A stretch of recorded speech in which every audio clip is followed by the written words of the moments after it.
Now we're ready. Greenville City Council will come to order the call.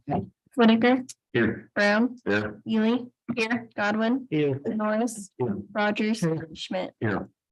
If I could get everyone to stand for the pledge.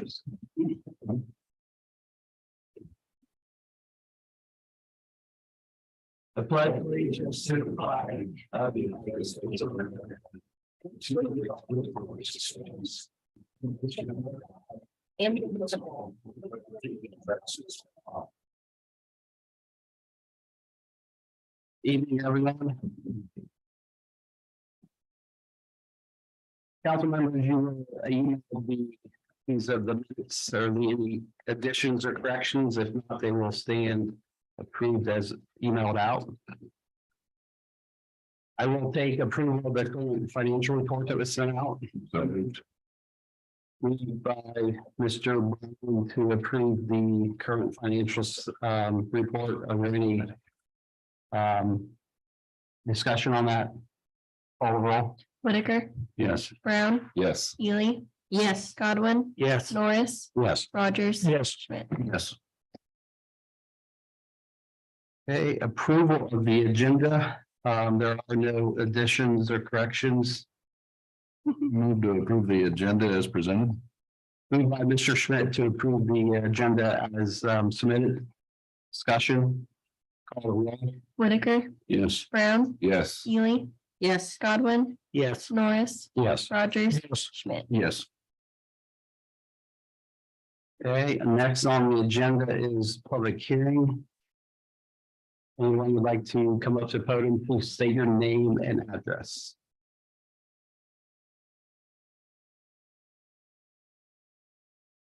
My name is Janet Dieter and I live at 303 East Carmen. First of all, I want to thank you for having the ASA lady here the last time we met. I appreciate that so much. And the word has gotten out and now people are approaching me and you won't believe some of the stories I'm being told. And in fact, my mother has been a part of this. People coming onto her property didn't call her.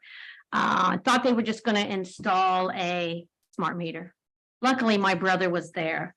And because she lives out in the country, and my brother was there and went out and told them or to whoever it was, I don't know who was there, and that she didn't want it.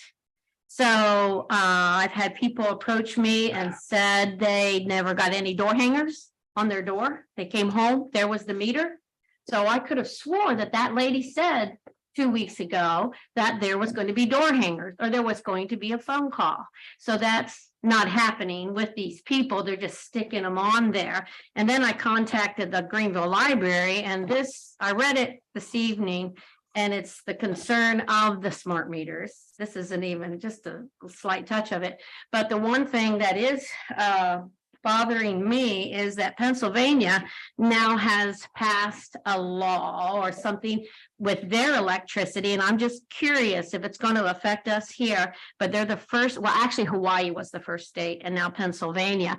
And their AES is thinking about, or the electric companies are thinking about having certain times of the day be more expensive to use electricity than, and this has something to do with the electric cars. That people are plugging their cars in and that's going to be hard on the grids. And so now they're thinking about having 3 different rates for electricity. Now, I don't know how the city does it with this aggregation that we're in, but in the future, could that affect our electric rates? That was my one concern. And then the fact is that they're just putting these things on there. And in fact, I just got my electric bill yesterday and I live in a 900 square foot home. Lived there for almost 40 years. Never had an electric bill over $75. It went from $45 to $175. And I keep my house at, I know you think I'm crazy, about 55. I love a cold house. And I don't know where AES is getting off charging me all these amounts, and I don't know how to go about fighting it. But I plan on writing a letter. I think that because I decided to opt out of it, that they can now charge me whatever rates. I don't understand this, but I will write a letter. But I just want you to know there are people out there that have told me their rates are doubling, their rates are tripling, and they don't understand why. And they don't understand why this these people are being allowed to come on their property. Can they put up a no trespassing thing? I don't know how this works, but several people at my church, when I'm out walking or whatever, are approaching me and say, yeah, we came home and there it is. Nobody called me. We didn't get a phone call. Nobody talked to us. So I just want to make the city aware of it, that that's how these people are operating. They're not doing fully what that lady said 2 weeks ago, that they call you or converse with you. No, they put it on. Maybe they'll put a door hanger on there and then maybe not. So luckily, my brother was there to look out for my mom and she opted out of it too. And I really wonder, like with the German Baptists, I have a lot of German Baptist friends, and I'm going to ask them how they look at this, whether they're going to opt in or opt out. But I still don't understand why I have to pay and in fact, on my bill, it was listed miscellaneous details, 98.89, which I'm assuming that was the thing for opting out of it. And then, of course, on my next bill, it'll be $30. So I don't, what I want to know when I write the letter, I want to know, where's that money going?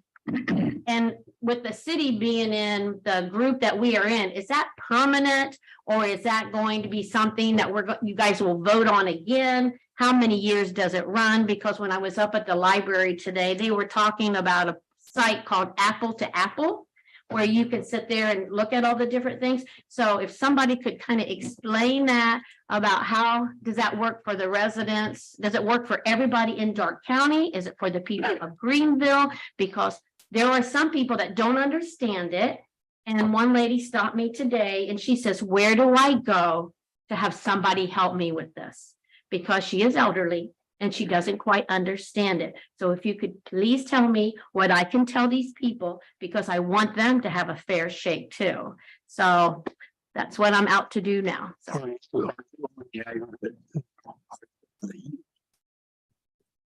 Yeah, me? Yes, I am. She was just talking about on the aggregate. She doesn't know. She doesn't understand her bill. It's Energy Harbor. Isn't it right? Is an Energy Harbor. Yes. Now, I did bring my bill because I was going to talk to Clarence later, because on my gas bill, it's IGS, I think. But what's the city through on our gas? Because we talked about electric.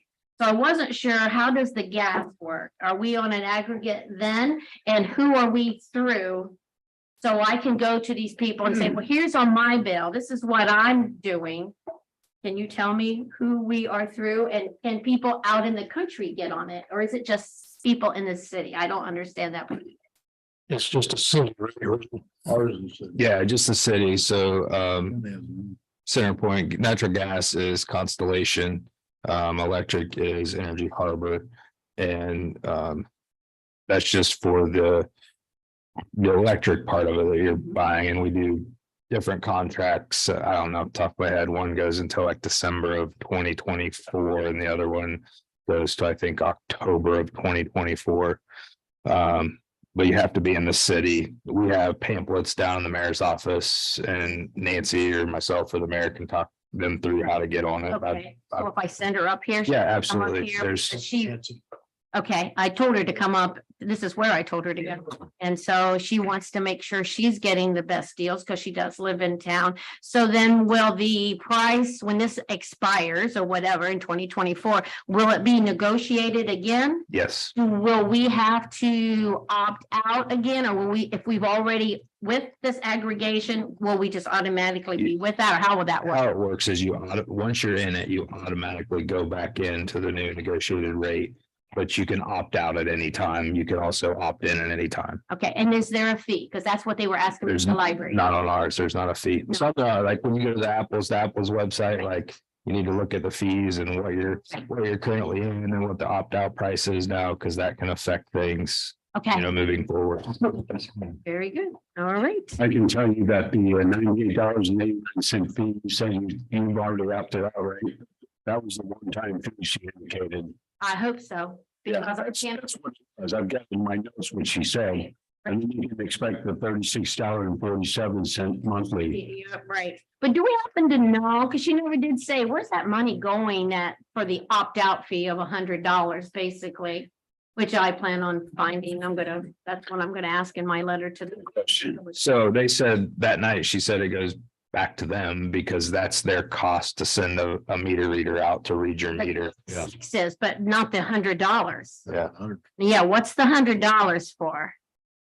So. I'm sure it's all taxes and fees of some Oh, you sort. think? I'm sure. Okay, well, thank you very much. Thank you. Anyone else would like to come before council for a public hearing? Okay, next we'll move on to the public hearing. Okay. Good evening. My name is Nancy Myers. I live at 1004 Kings Court in Greenville. I wanted to come tonight to address a couple of issues that appear under old business. I was not able to attend the Planning and Zoning Commission meetings on these two issues. But again, I continue to have questions on issues concerning subsidized housing. Many of you may recall that I was here back in late 2021 to discuss a similar issue. Although then it was actually proposed one of the units for my backyard, basically. Although my husband and I truly understand the need of the property owners in these situations to sell property. We do have concerns about the issues that we addressed back in 2021.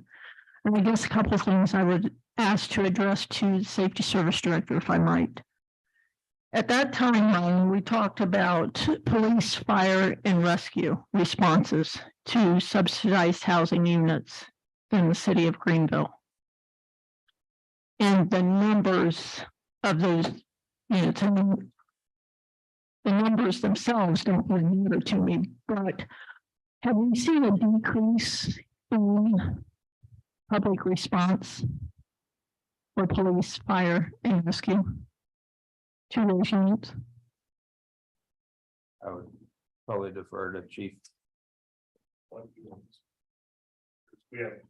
Right. Well, I guess I unfortunately have to kind of group them, although I know that just living in the North End, that there are some that are much higher frequented than others. So I guess in general is the police, fire department, and I know rescue's not here, but I think fire can probably address some of those issues as they're responding as well. Do we see a decrease?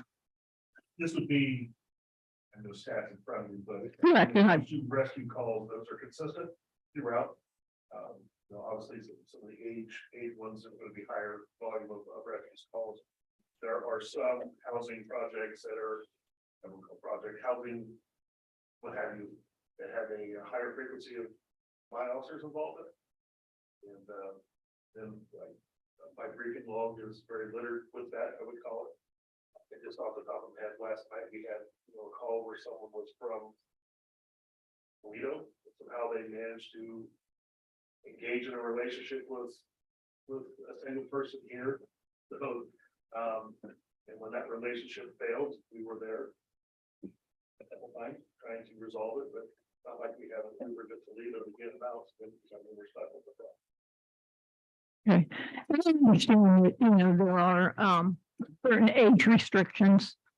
But I also understand that through age restrictions, a lot of times care for whether it be on a temporary or permanent basis for grandchildren and the types of people that may bring in as well.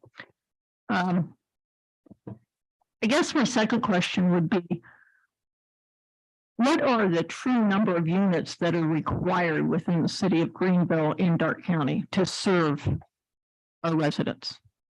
Are we bringing people from other areas of Darke County and outside the county? I mean, those are questions I have to ask. I would hope that the city would focus on developing some additional land And I know that annexation may be necessary, but for single family, large lot properties that have property values that increase our tax base of our properties, that increase our income tax. This is an issue that's been going on for years, and I understand that, but I also know that back in the mid-2000s, at that time, the mayor and council determined that Greenville wasn't ready for additional subsidized housing. So I guess I bring these questions to you again, just to think about. I know I'm not the only one concerned. I'm just the only one that's brave enough to come up and ask these questions. So, you know, I've encouraged a few people that may be aware of this to talk to their council members, whether they have. I don't know that for a fact. But I guess I just bring these to your attention and ask for you to seriously consider these issues. Thank you. Thank you. Thank you. Thank you, Nancy. Anyone else would like to address? Yep, so we're 310 Park Drive. I guess in response to Nancy's comments, if you look at the minutes from the prior zoning meeting where this was discussed, I believe it was the 121 property that Mr. Valentine is bringing tonight. I think it was discussed specifically about Dean Flannery. They talked about the possible complaints, and he stated that there weren't many complaints on Fox Run. And I think that's very similar to what both developments are being brought to mind. And also want to say I'm glad Mrs. Myers is in favor of housing, and I hope in her backyard she's discussing that she'll support me on single family housing down the road. So that's all I have to say. Thank you. Thank you, Jeff. Anyone else?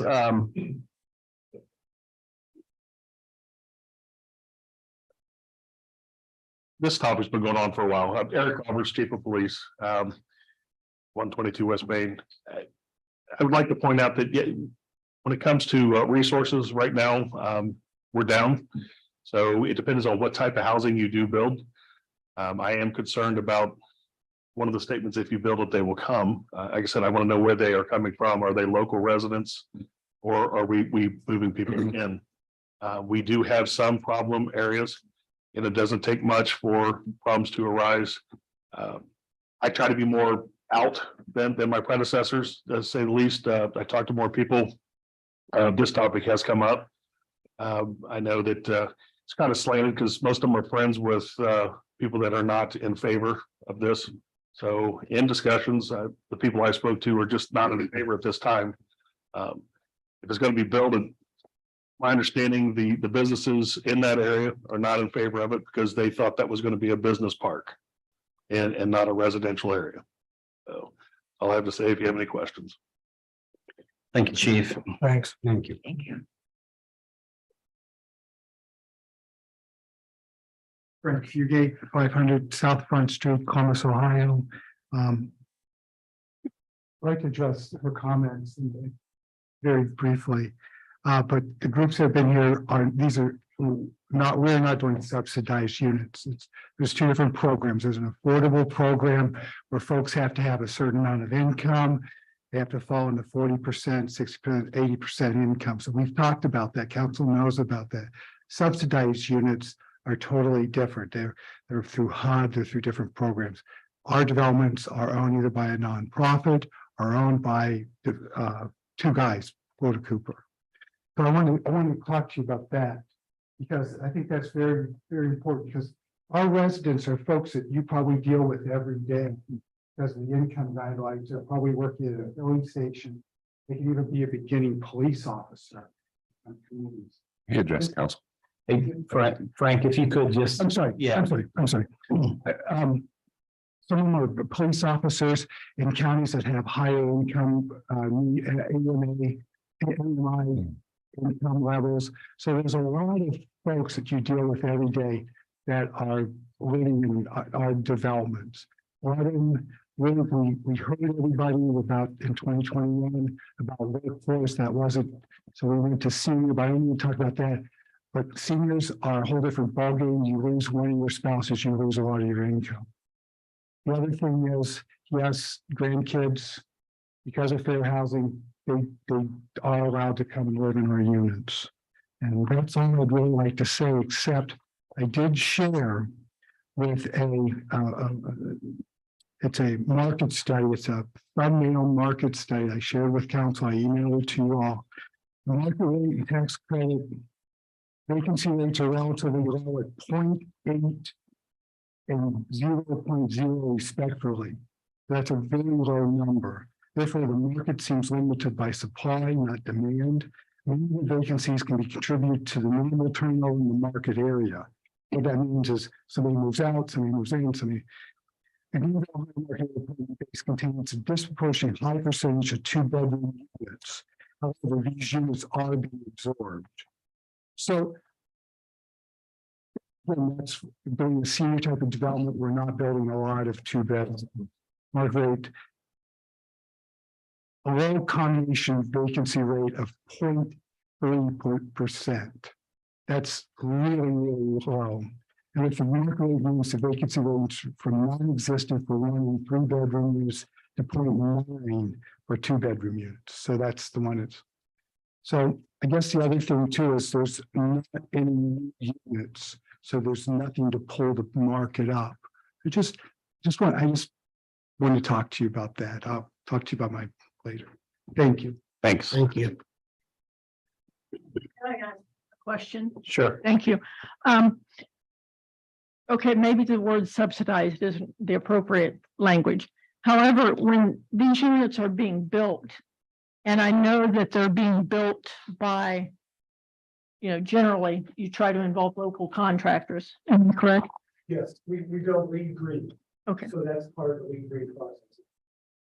right, but when you're building those, and I'm familiar with building cost, et cetera, are those costs being subsidized by federal government, HUD, or someone like that? I mean, I think that's important to know because in my mind and a lot of people's mind, that continues to be a subsidized program. Okay, for that, Mr. Fugate, come back up and answer that. Yeah, that's a good question. And the way, I don't know if you'd use the word subsidized, but the way it works is, we get the award of tax credits and then we take it out to the market, out to our investors. So large institutional investors, banks that need CRA credit, investors like Nationwide Insurance, and then there's syndicators. There's folks that's what they do. So what they do is they buy these tax credits and then they can take from the profits of their business, they can put these tax credits against the property and they can do that for 10 years. So we get a certain amount of money for 10 years. And that's how we're able to do this. The other thing is the program, the owners take their development fee on the front end. So it's not like we're going to stay in this for 30 years. That's our obligation to keep them at affordable. So it's a long term. We build them to last long term. And so that's, we're not like market rate where you might buy it, especially, I don't know, Greenville, but in larger cities and they flip them in 5 years. But that's it. That's how we're able to do what we're able to.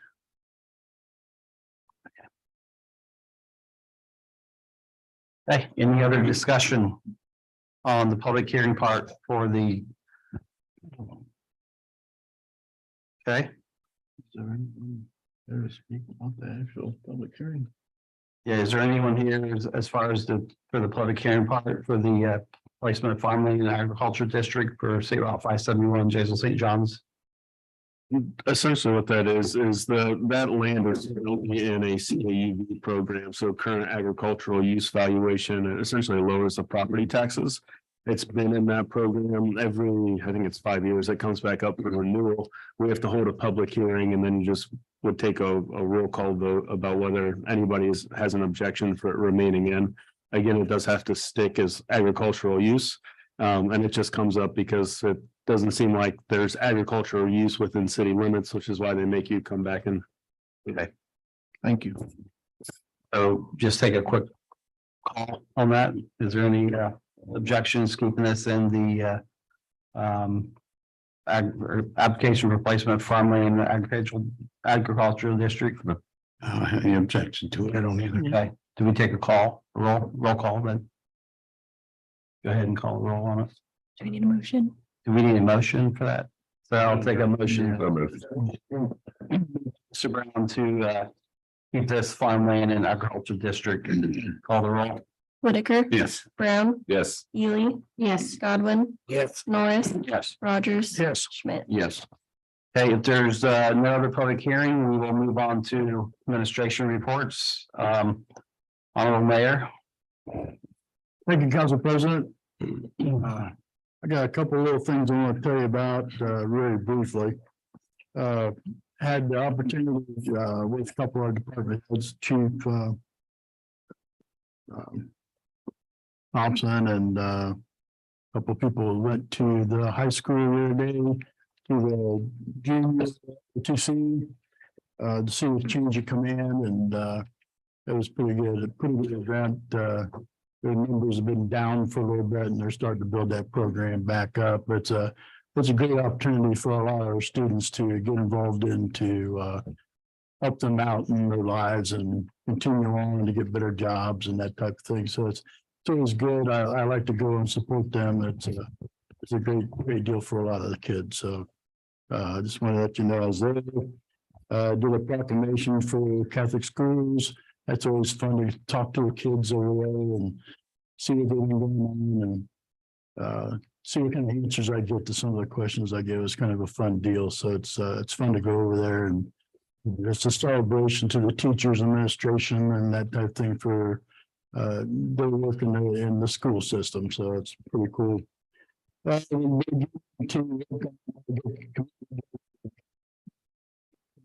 So if anybody has any questions that down the road, or what we're gonna do, we're gonna try to revitalize that a little bit. It kind of fell apart last year, so we're trying to revitalize that along with the Veterans Day Parade. It's making a better celebration, and it means a lot to a lot of people in the community, no doubt. So I do pass out the names to the council, so I appreciate all the departments and managers, departments, and chiefs that put together a good part of this. And the biggest thing that I always tell the council is to, if you do the cover pages, to see what they've been up to and what their thoughts are. It always gives lots of lists and statistics about what many items that they cover. Just a lot of various things, but it's always good to see what they say. So my reports are more, and this is kind of more about the people and that work for the city, and we do everything we can to make it better in the future and to make things right and a good place to live in Greenville. I know Ryan's got a list of all kinds of projects that we've accomplished and are still working on, and we're delayed and just a little bit of everything. So if you get a chance to go through it, it's fun to look at, because a lot of things that are done by the wayside, not wayside, but it's hard to remember everything. So it's always kind of cool just to kind of look at some of those things, and we do have a lot of things we've worked on, and it's great, and things are running good. And we certainly look forward to the future, and we've got a lot of plans, and so it's just if you do get a chance to check it out, and if you got any questions on it, let me know. With that, I'll pass. Thank you, Mr. Mayor. Safety Service Director, Mr. Delk. Thank you, Mr. President. A few things for this evening. First of all, I just want to let council know that the mayor and I met with the mural committee for downtown. So they're a committee formed under Main Street Greenville. And I'm sure there'll be more to come, but the biggest takeaway is they're applying for a mural grant with the state of Ohio. And they have some ideas already moving forward. So we already have legislation on the books. So it will be approved by Main Street Greenville, then it will go to ARB for the downtown mural. So I'm excited to see what they come up with down there. Our K9, you have an MOU here tonight for legislation. and he has started his training, the officer and the K-9. So we're excited to get that off the ground and moving and get them both out working and do some drug enforcement around the city. We will be having a bid opening next Tuesday, February 14th at 10 a.m. for our downtown Yellow Park restrooms. So once that bid opening comes, then we'll come back to you for hopefully a good bid and an award. And last but not least, we talk about all the time the great employees that we have here at the city of Greenville. And one I want to recognize tonight is Heather Jones, who's a dispatcher over at our police department. And they all do a lot of great things with emergencies and running scenes, and they're kind of the unseen heroes. They really do a lot of behind the scenes work and dispatching whatever is needed. But it was a project that I just kind of brought up to her about tornado sirens and around the county. And so we turn on basically about every tornado siren in all the villages and communities in Eldora. And she just took it and just ran with it and got all the agreements in place and checked with all the fire chiefs and mayors and make sure they're working and doing testing. And it's just a big part of keeping our county really safe, and just a great neighborly thing that she didn't have to take off with like she did, but she just did a fantastic job. So I wanted to tell her thank you. And with that, I'll answer any questions, but I will pass. Okay, thank you, Mr. Delk. Law Director, Mr. Reeman. Thank you, Mr. Council President. Tonight I'll just answer any questions if anyone has any. Quiet. Okay, moving on to City Auditor, Ms. Wellman. Thank you, Mr. Council President. First of all, I wanted to advise council that there is a vacancy in our tax review board currently, which we need to fill. And basically, it's the council's vote to refill this particular position. And we are looking for a replacement. Preferably, we would like to have an attorney, but we've had a little difficulty finding one, but we will advise you as soon as we get a name to bring forward. You're still working on that. Yep. Okay. Okay. Also, I wanted to speak to a few of the ordinances that are in front of you tonight. The first ordinance is the city's operating budget for 2023, which we already spoke about at the committee of the whole. Just wanted to let you know again that the budget is that you will hopefully approve is for $30,958,213. That is what it's going to take our city to operate this year. So quite a large number. The second ordinance is a grant which the city received from ODOT for the purchase of a new transit vehicle. And the third ordinance is our loan funds that the city received from the Ohio Water Development Authority for the lead line water service replacement project. This was not a grant. We are specifically told that it's not a grant, but it was a forgiven loan. So this whole amount has been forgiven for the city. Lastly, I am requesting a finance committee assignment to review the distribution of community funds for 2023, and also to consider moving the Union Cemetery annual distribution back to the general fund beginning in 2024. With that, I'll pass. Okay, Finance Committee, Doug Schmidt, Chuck Whitaker, and Leon Rogers. When would you like that back? Maybe by the second meeting in sooner if we could, but by the second meeting in March. Okay, March 21st. Do we have all the requests in at this Yeah, time? most of the men at this point, yes. And we're gonna right? Yes. We're gonna meet on another topic next week. Where I'm gonna discuss with these guys about setting up a meeting. So would that information be available for us next week? I could get it ready. Okay, Yes. I'll get with you then and Okay, we'll see if we can get that knocked out soon. sounds good. Yeah, I think the big thing we had talked about was getting that cemetery money out of there and put that back in the general. It just doesn't really match for that community funds. Correct. So, okay. Any questions for city auditor? All right, we move on to committee reports. We have none. Ordinances, resolutions. Yes, I would like to have an extension. of the, report that was supposed to be for tonight. and that was the, I think attendant. okay, yep. To have an extension till next meeting. That's fine. We'll move that to the 21st. Is that right? Yes. That's fine. Thank you. I'll grant that. Ordinance resolutions, we have 9 on here. First, we have a ordinance appropriating funds. An ordinance appropriating funds necessary for the various departments and offices of the city of Greenville, Ohio for the year 2023 and declaring an emergency.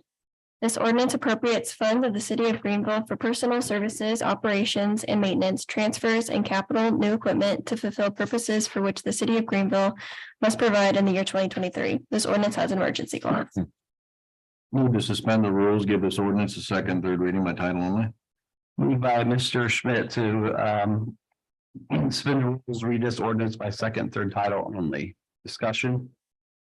Call the roll. Whitaker, Yes. Brown, Yes. Ely, Yes. Godwin, Yes. Norris, Yes. Rogers, Yes. Schmidt. Yes. An ordinance appropriating funds necessary for the various departments and offices of the city of Greenville, Ohio for the year 2023 and declaring an emergency. An ordinance appropriating funds necessary for the various departments and offices of the city of Greenville, Ohio for the year 2023 and declaring an emergency. Move to adopt the emergency clause. Moved by Mr. Rogers to adopt the emergency clause. Discussion. Call the roll. Whitaker, Yes. Brown, Yes. Ely, Yes. Godwin, Yes. Norris, Yes. Rogers, Yes. Schmidt. Yes. Move to adopt. Moved by Mr. Whitaker to adopt. Discussion. Call the roll. Whitaker, Yes. Brown, Yes. Ely, Yes. Godwin, Yes. Norris, Yes. Rogers, Yes. Schmidt. Yes. Okay, next we have a ordinance additional supplemental.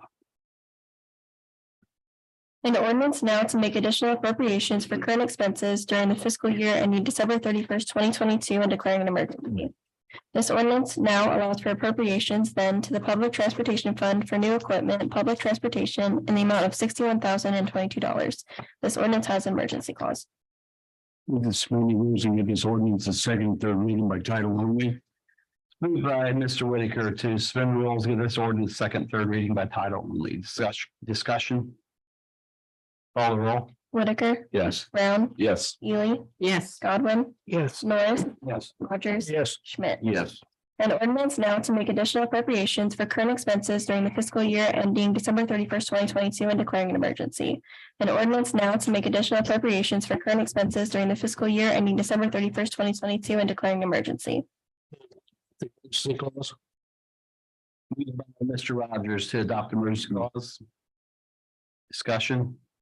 Call the roll. Whitaker, Yes. Brown, Yes. Ely, Yes. Godwin, Yes. Norris, Yes. Rogers, Yes. Schmidt. Yes. Move to adopt the ordinance. Moved by Mr. Rogers to adopt the ordinance. Discussion. Call the roll. Whitaker, Yes. Brown, Yes. Ely, Yes. Godwin, Yes. Norris, Yes. Rogers. Yes. Schmidt. Yes. Okay, moving on, number 3, an ordinance additional supplemental. An ordinance now to make additional appropriations for current expenses during the fiscal year ending December 31st, 2022 and declaring an emergency. This ordinance now allows for appropriations then to the Waterworks Surplus Fund for capital improvements, Waterworks surplus in the amount of $791,096.80. This ordinance has an emergency clause.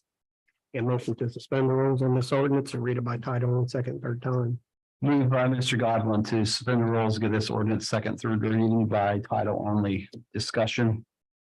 Call the roll. Whitaker, Yes. Brown, Yes. Ely, Yes. Godwin, Yes. Norris, Yes. Rogers, Yes. Schmidt. Yes. An ordinance now to make additional appropriations for current expenses during the fiscal year ending December 31st, 2022 and declaring an emergency. An ordinance now to make additional appropriations for current expenses during the fiscal year ending December 31st, 2022 and declaring an emergency. Adopt the emergency clause. Moved by Mr. Rogers to adopt emergency clause. Discussion. Call the roll. Whitaker, Yes. Brown, Yes. Ely, Yes. Godwin, Yes. Norris, Yes. Rogers. Yes. Schmidt. Yes. Move to adopt the ordinance. Moved by Mr. Rogers to adopt the ordinance. Discussion. Call the roll. Whitaker, Yes. Brown, Yes. Ely, Yes. Godwin, Yes. Norris, Yes. Rogers. Yes. Schmidt. Yes. Okay, moving on to number 4, a supplemental ordinance. An ordinance to make additional appropriations for current expenses and other expenditures of the city of Greenville, state of Ohio during the fiscal year ending December 31st, 2023.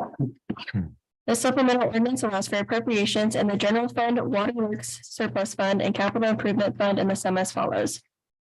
CIP transfers elected auditor and treasurer in the amount of $2,351,821.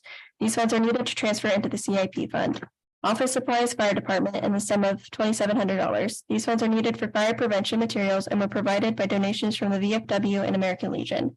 Capital improvements, waterworks surplus fund in the amount of $132,990.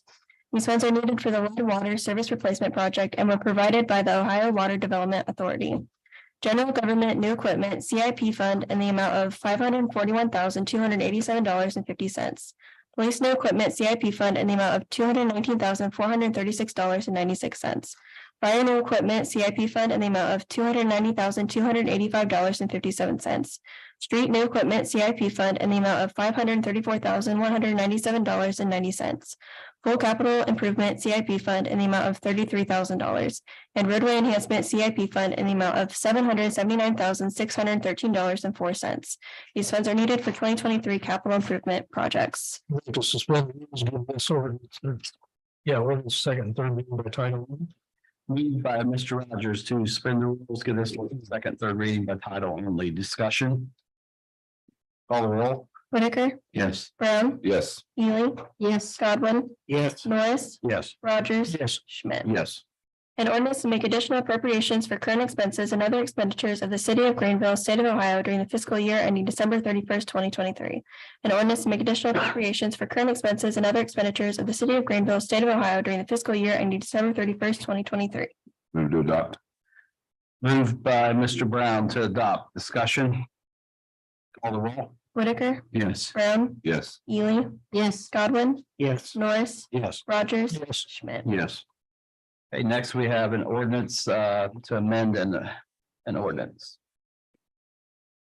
An ordinance to amend ordinance 21-144 in order to update projects in the waterworks surplus fund. This ordinance amends 21-144 to accumulate $11,977,526 over a 10-year period into the waterworks surplus fund. Move to suspend the rules, give this ordinance a second, third reading by title only. Moved by Mr. Schmidt to suspend the rules, give this ordinance second, third reading by title only. Discussion. Call the roll. Whitaker, Yes. Brown, Yes. Ely, Yes. Godwin, Yes. Norris, Yes. Rogers. Yes. Schmidt. Yes. An ordinance to amend ordinance 21-144 in order to update projects in the waterworks surplus fund. An ordinance to amend ordinance 21-144 in order to update projects in the waterworks surplus fund. Move to adopt the ordinance. Moved by Mr. Rogers to adopt the ordinance. Discussion. Call the roll. Whitaker, Yes. Brown, Yes. Ely, Yes. Godwin, Yes. Norris, Yes. Rogers. Yes. Schmidt. Yes. Okay, moving on, number 6, resolution approving the memorandum of understanding with the Greenville patrol officers, and this does have emergency clause. A resolution to approve a memorandum of understanding with Greenville Patrol Officers Association, FOP Ohio Labor Council, Inc., and declaring an emergency. This resolution approves an MOU with the Greenville Patrol Officers Association, FOP Ohio Labor Council to allow for a K-9 handler effective January 6, 2023. This resolution has an emergency clause. Move to suspend the rules, give this resolution second, and third reading by title only. Moved by Mr. Rogers to suspend rules, give this resolution second, third reading by title only. Discussion. Call the roll. Whitaker, Yes. Brown, Yes. Ely, Yes. Godwin, Yes. Norris, Yes. Rogers. Yes. Schmidt. Yes. A resolution to approve a memorandum of understanding with Greenville Patrol Officers Association, FOP, Ohio Labor Council, Inc., and declaring an emergency. A resolution to approve a memorandum of understanding with Greenville Patrol Officers Association, FOP, Ohio Labor Council, Inc., and declaring an emergency. Move to adopt the emergency clause. Moved by Mr. Brown to adopt emergency clause. Discussion. Call the roll. Whitaker, Yes. Brown, Yes. Ely, Yes. Godwin, Yes. Norris, Yes. Rogers. Yes. Schmidt. Yes. Move to adopt. Moved by Mr. Brown to adopt. Discussion. Call the roll. Whitaker, Yes. Brown, Yes. Ely, Yes. Godwin, Yes. Norris, Yes. Rogers, Yes. Schmidt. Yes. Okay, moving on, number 7, resolution authorizing the safety service director to enter into a contract with Choice One for services in 2023. A resolution authorizing the safety service director to enter into contract with Choice One Engineering for the rendering of professional engineering services in 2023. This resolution authorizes the safety service director to enter into contract with Choice One Engineering for the rendering of general professional engineering services in calendar year 2023. We'll suspend the rules and give this resolution its second and third reading by title only. Moved by Mr. Whitaker to suspend the rules, give this resolution second, third reading by title only. Discussion. Call the roll. Whitaker, Yes. Brown, Yes. Ely, Yes. Godwin, Yes. Norris, Yes. Rogers. Yes. Schmidt. Yes. A resolution authorizing the safety service director to enter into contract with Choice One Engineering for the rendering of professional engineering services in 2023. A resolution authorizing the safety service director to enter into contract with Choice One Engineering for the rendering of professional engineering services in 2023. Move to adopt the resolution. Moved by Mr. Rogers to adopt. Discussion. Call the roll. Whitaker, Yes. Brown, Yes. Ely, Yes. Godwin, Yes. Norris, Yes. Rogers. Yes. Schmidt. Yes.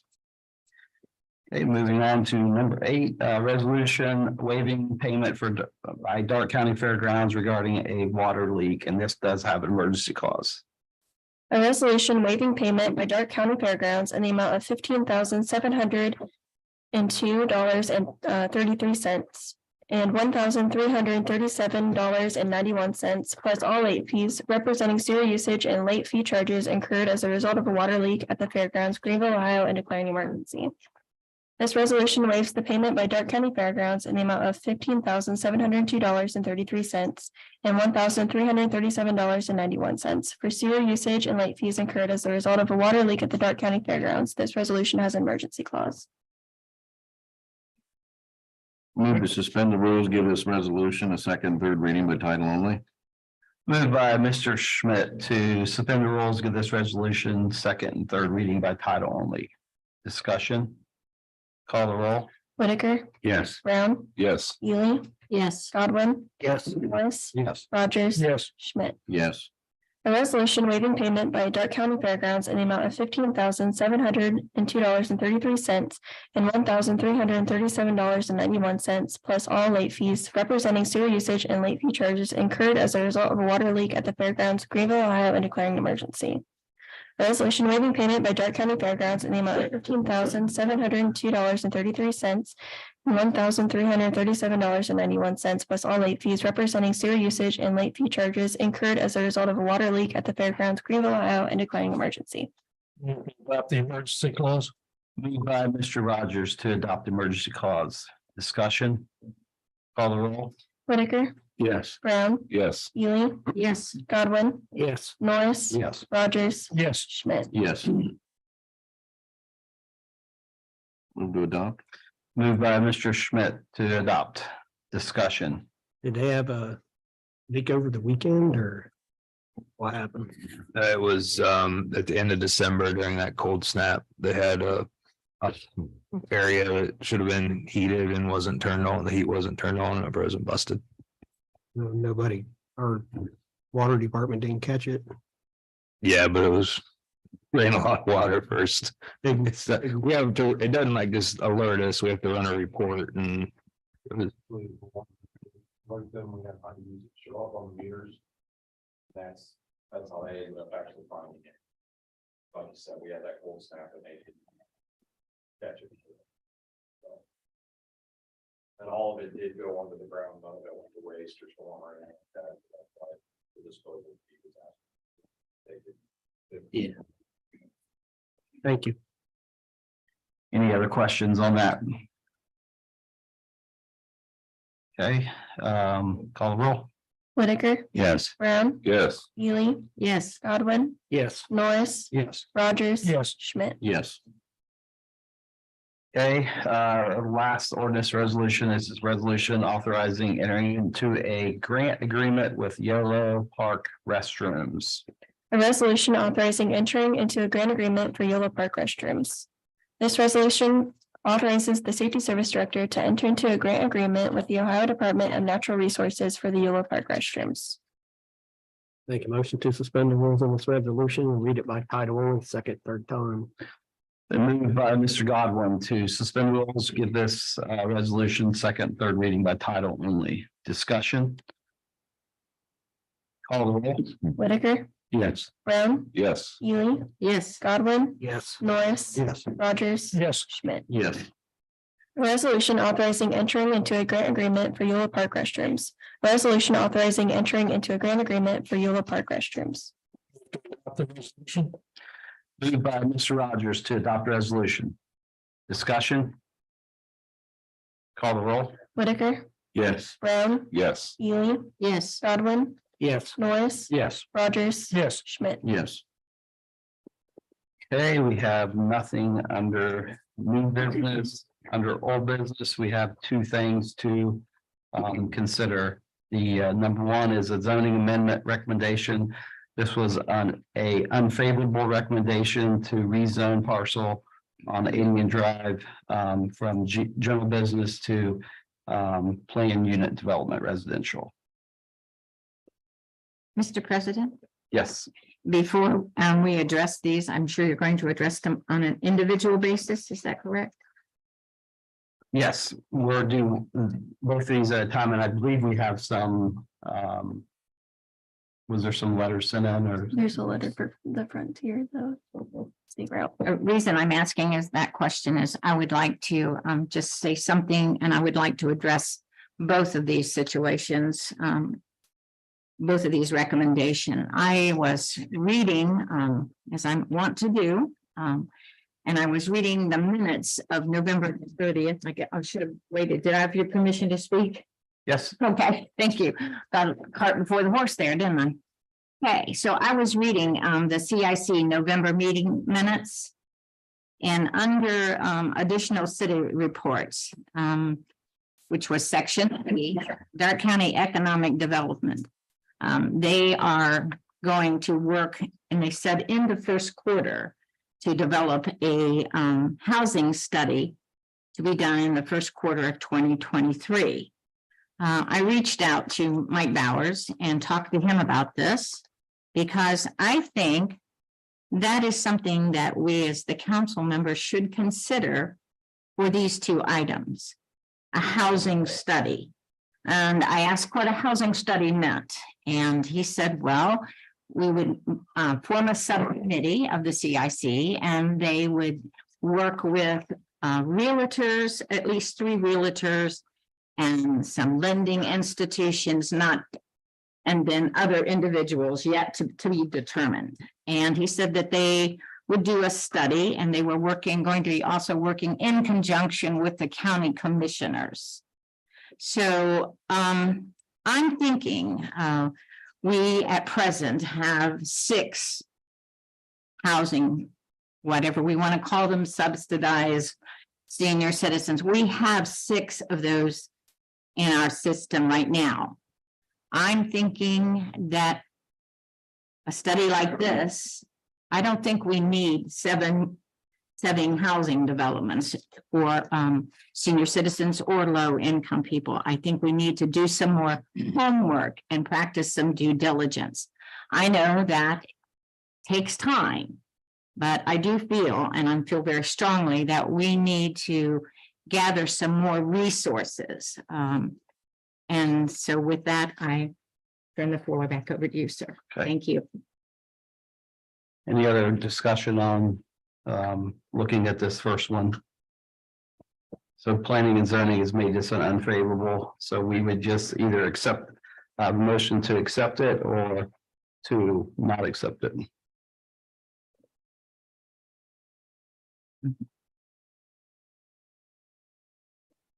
I'll make a motion to accept it. Okay, it's been moved by Mr. Brown to accept the unfavorable recommendation. Discussion. Call the roll. Whitaker, Yes. Brown, Yes. Ely, Yes. Godwin, Yes. Norris, Yes. Rogers, Yes. Schmidt. Yes, okay.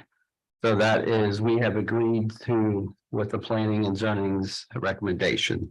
You know, next, So because of that, sorry to interrupt, President Lundgren, that recommendation doesn't change the zoning because of that. There's no legislation that would need to be brought forward. Everything essentially stays in place as it is now. okay.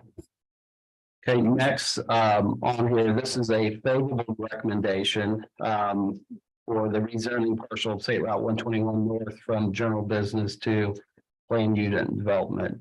And Mr. Mayor, you might, what was the vote on that? I know it was favorable.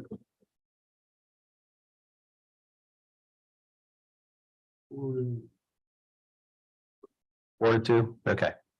So, discussion on this, or does someone want to make a motion either to accept it or to, and yeah, we have a letter here to be read. Why don't you go ahead and read that? To City Council, the purpose of this letter is to apprise your office that Greenville Senior Housing Partners Incorporated plans to be the general partner of a residential rental development located in or within a 1/2 mile radius of your political jurisdiction and will submit an application to utilize the multifamily funding programs of the Ohio Housing Finance Agency, OHFA, for the development of this property. The proposed development is new construction and is expected to serve moderate income seniors with affordable rents. It will offer 42 residential units that feature open floor plans to maximize the amount of livable space, providing comfortable living accommodations for seniors. The units will feature enhanced lighting packages, including various forms of task lighting in the kitchen and bathroom ceilings and lighting under the cabinets. Universal design principles were incorporated into the development, and the entire development will be fully visitable. Each unit will have utility rooms and washer dryer hookups, central air conditioning, new kitchen appliances, including stove, refrigerator, microwave, and dishwasher. While the apartments will be designed to meet the needs of seniors, they can be easily modified to accommodate individuals with physical limitation. Universal design features will include 32-inch minimum clear door opening widths, flush thresholds, light switches, electrical receptacles, and view windows at appropriate heights, lever door handles, and grab bar blocking in walls around toilets and tub showers. The development will also be seeking certification under the Energy Star MFHR Performance Path and will follow Enterprise Green Narrative. There will be a variety of site amenities to encourage recreational activities and social interaction. Amenities will include a community building, shelter house, community garden, and accessible pathways for residents to enjoy. The proposed development will be financed with housing tax credits, conventional first mortgage, HDAP funds, housing development loan, and a deferred developer fee.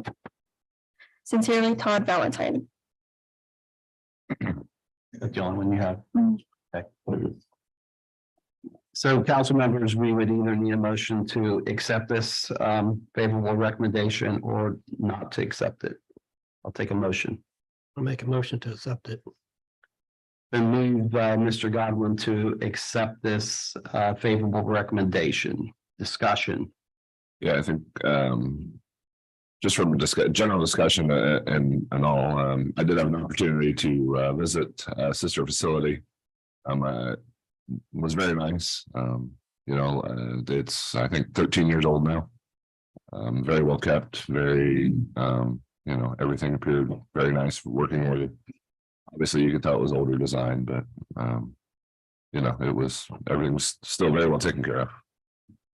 From that side of it, I think all is well. One comment I heard is the multiple comments I've heard is from the low income side of things. And I'll share personally, my grandparents used to live on Fox Run. My grandpa was disabled, veteran who had to live on disability. My grandma retired from 32 years at Rest Haven. When she retired, they no longer could afford their single family home. they were forced into low income housing. They'd been residents of Greenville for a long time. So, you know, I think every situation is different. I'm certainly not saying that every situation is that situation. But I think, you know, we should look into, you know, certain things there. Saying that at the same time, I think, you know, are we bringing new residents in, or are we just chasing out the, you know, and leaving our old homes to rot and not have anyone in them? And so, you know, that's not good either. You know, from an EMS perspective, personally, I mean, I've been riding an ambulance for 20 years. I can tell you there'll be an increase of calls. When you put more people in one spot like that, there'll be an increase of calls. It just will happen. And so, yeah, I just, my thoughts. I just have a question, and maybe Mr. Valentine can answer it. The facility that Brian toured, how large is that in comparison to our city? How large that is, the place where he visited? How many units, how many of these additional housing units do they have? Do they have, like, we have 6. How many do they have that are low income or senior citizens complex? And what city was this that you visited? Delphus. I really don't have that information off the top of my head. I know they have a couple.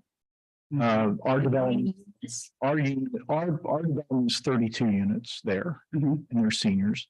We also just recently completed 40 units on the same parcel because it was 18 acres. We completed 40 units of family 9% tax credit units as well, which is 100% full. That just was completed this past fall.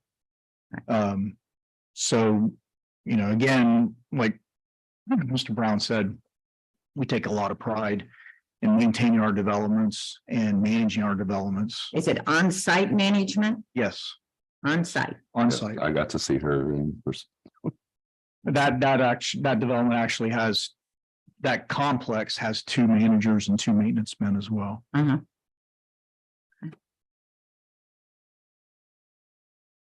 Okay. One thing that I would think of too is the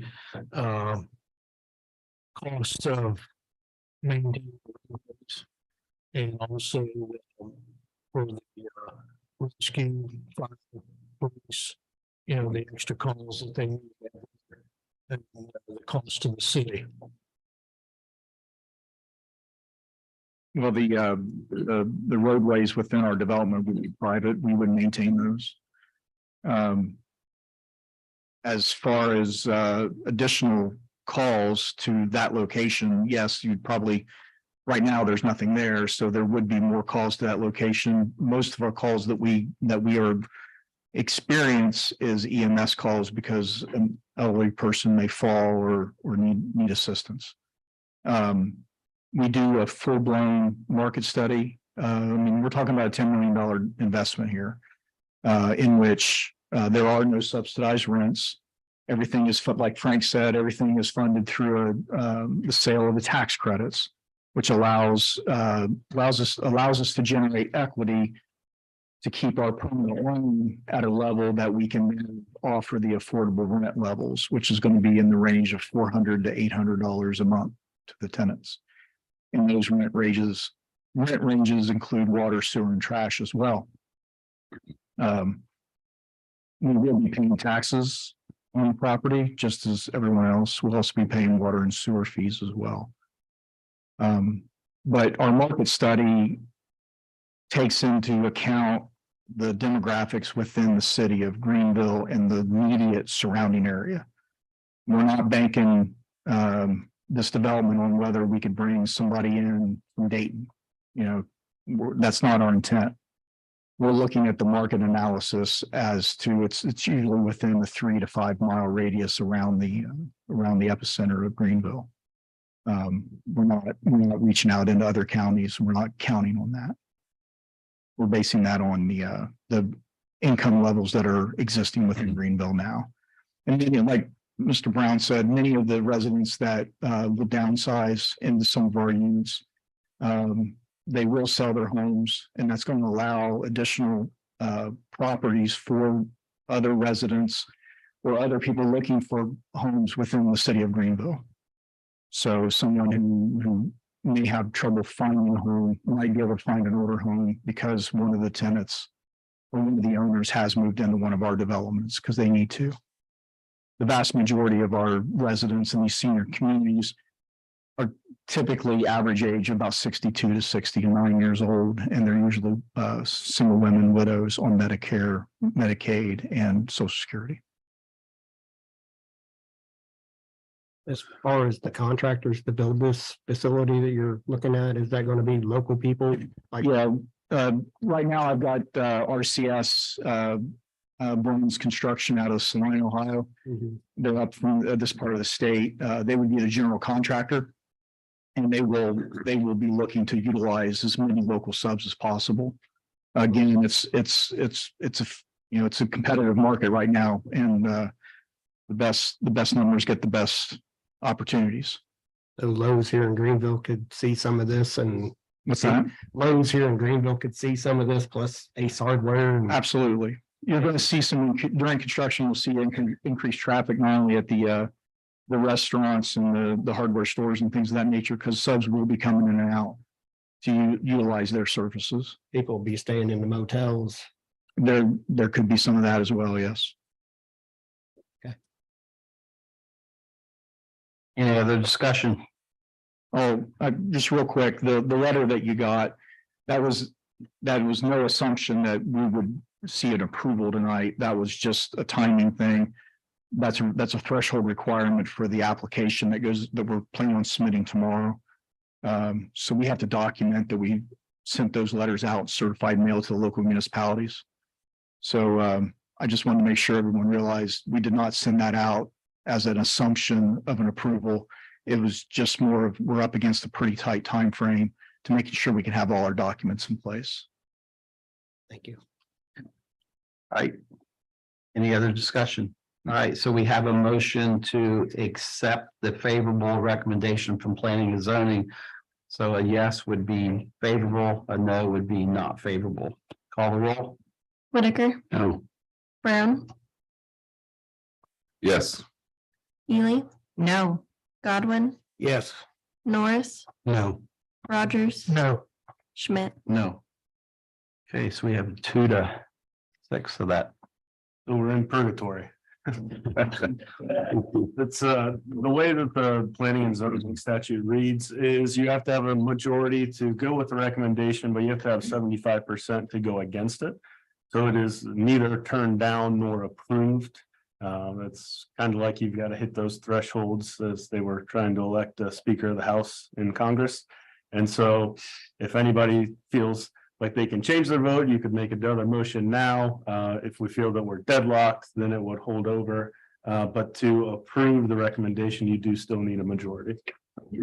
Otherwise, to turn it down, you need 6 of 7 votes.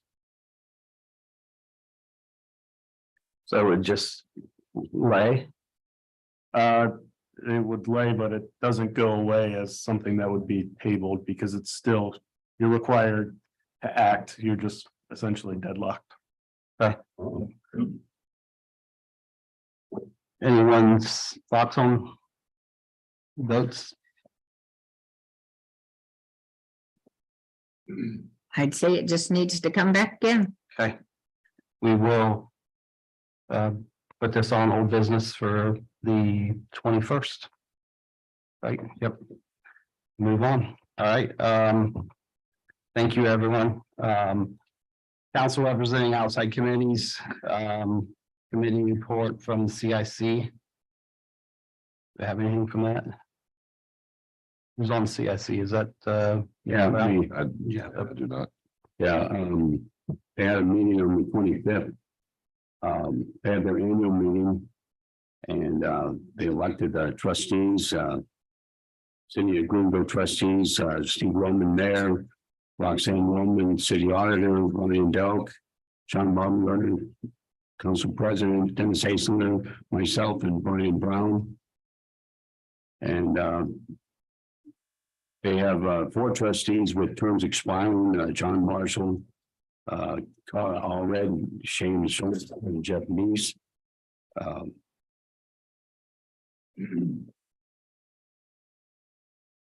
Japanese term is not being removed by the board, so now there's one vacancy on the board, and I think they're going to be starting to look for a new member there.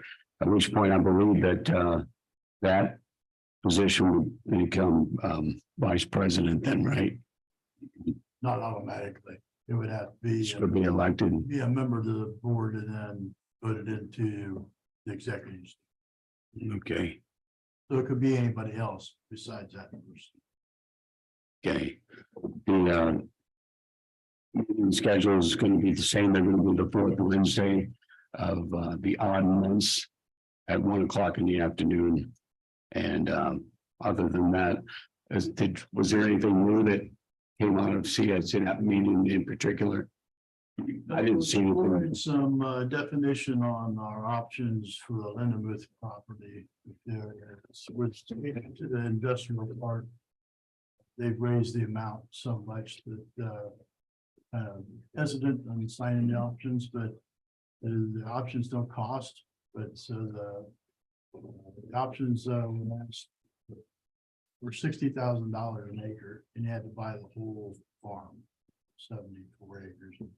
Anyway, so we're hesitant on signing it, but then that still gives you knowing if somebody is interested in the property, you'd be given first choice of buying it, so you know if somebody was interested or not. That's kind of what almost the only thing it gives you. So it doesn't hurt anything to sign it. One thing that we're exploring is that when you advertise out wherever in the country or state, that what kind of land you have that could be developed or is developed in an industrial park, or like I said, or could be developed. We don't know for sure if you have to have that option in place in order to advertise that it's available.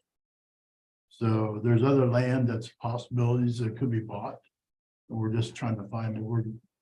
Hopefully we'll find out here in the next couple of days that if we can advertise other lands that are not under option, or have to have it under option to advertise. That's the kind of the whole thing discussion that we had on that. Other than that, there's something else going on. That's pretty much the regular meeting stuff. Thank you. Thank you, Mr. Whitaker. Communications. We received the monthly report of December from the Transit Department, the monthly reports of January from the Income Tax Department, Street Department, and the Fire Department, and we received the CIC minutes from November 30th, 2022. Okay. Call council. Whitaker, Two things. We had a dedication on this past Sunday at the Lifewise Academy building on East Main Street.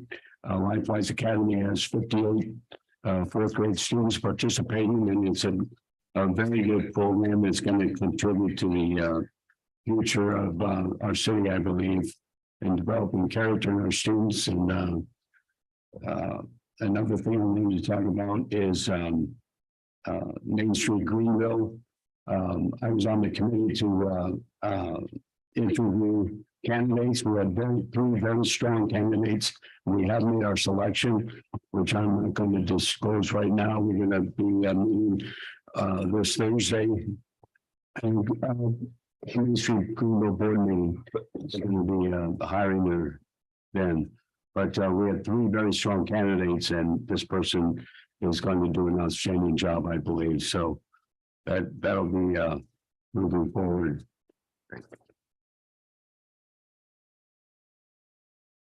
Brown, Pass.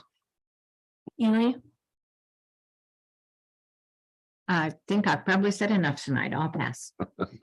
Godwin, Yeah, what Joanna was talking about, the apples2apples.org is a website you can go to for your gas and electric both. And people that's not in an irrigation program, like your mom that's in the county, if they don't offer anything to her out there, she can go to that website.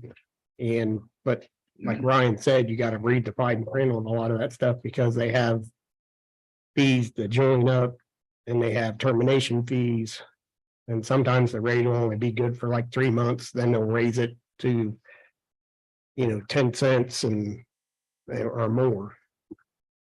And last week I got it was a postcard in the mail wanting my electric, wanting me to switch over, and it was total green.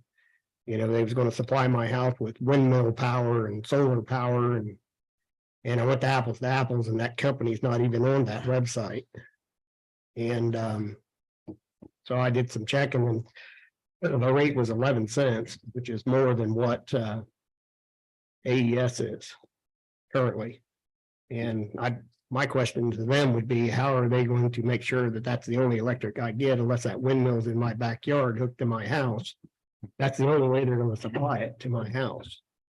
Because it still goes through a generated line from this power plant out here. So with that, I'll pass. Norris, And thanks everybody for coming and I have input tonight. I appreciate that. Ms. Dieter, you're right. My meter was put in and had I not seen the installer about 2 doors down, putting his jumper cables on, I looked around the backside of my house and they're there. There was no telephone call. There was no door hanger on the front either. So it's one of those, not the best in business practices, but I have 2 of them installed on my property. So, just one of those things that we have to put up with. And with that, I'll pass. Rogers, Yes, I want to appreciate everybody coming speaking.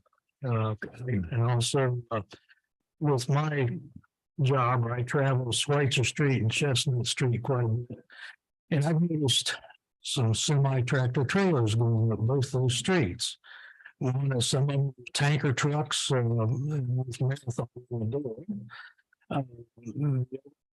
Salt and come up Schweitzer Street, stay straight on through, and what they're doing is cutting to 502. Also, the marathon truck that I saw, he came from the city to take to ethanol in the side, and he cut it through the street and Schweitzer Street that way. Schweitzer Street now was really, and I just really see it torn up by heavy trucks. You're talking about Schweitzer from like Pine North? Yes. Okay. The problem is these. Yeah. They don't attach to state routes. I've had countless conversations with trucking companies. As I explained, I don't want to start giving citations to working people, but they have to stay on state routes. We fix one company, then another comes along. And we have someone that gives us pictures from time to time. Right to the test. We were aware of it when we get with someone bill, we do it there's no set time. Right. Yeah. Okay, and with that, I pass. Schmidt, Pass. and Baumgartner. Just one thing, reading through the legislation and stuff, there's a donation in there from VFW and American Legion to the fire department for a pretty good size sum of money. So I just wanted to thank those 2 folks that donated that money. There's always someone giving in this community. I mean, if you look at all the projects over the last few years, from the Harmon Field to Jennings Center, band shell, just on and on. There's always someone giving. So I just want to recognize those 2 clubs and thank them. And with that, I pass and will entertain a motion to adjourn. Moved by Mr. Rogers to adjourn. Call the roll. Whitaker, Yes. Brown, Yes. Ely, Yes. Godwin, Yes. Norris, Yes. Rogers, Yes. Schmidt. Yes.